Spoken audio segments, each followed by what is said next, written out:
How can we start if what we have is not enough for our basic needs? Ito madalas ang excuse ng karamihan. How do you start if what you have is not enough for your basic needs?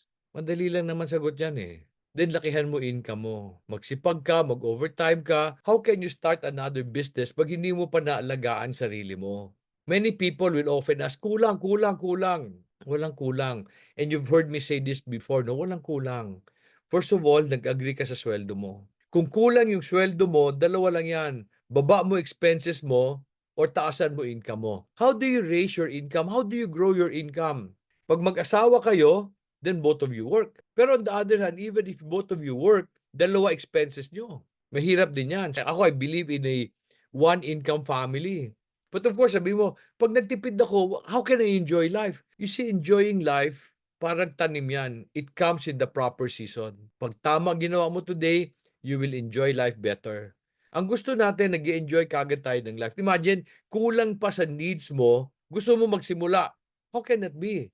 Ayusin mo muna needs mo. Now, kulang ang pera mo sa needs mo. So what should you do? Let me share with you a burden that I have.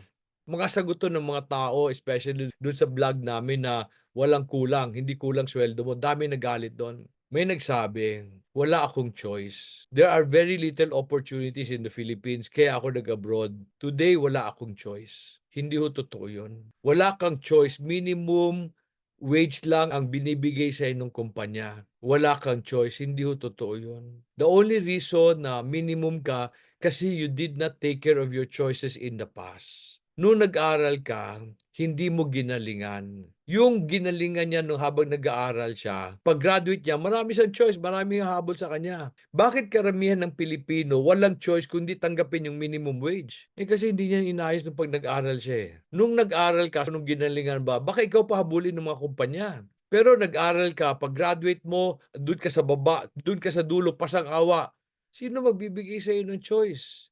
Your choices today is a result of the choices you made in the past. So hindi totoong walang opportunity sa Pilipinas, dami-daming opportunities today. Dami-dami kong kaibigan. Nagsasabi hirap sila maghanap ng tao. Maghanap ng taong qualified. So therefore, hindi pwede mo sabihin sa akin, kulang income ko. Kasi kung kulang yan sa needs mo, meron kang hindi ginagawa. Kasi dapat never nagkulang yan. In fact, dapat may sobra pa. Okay?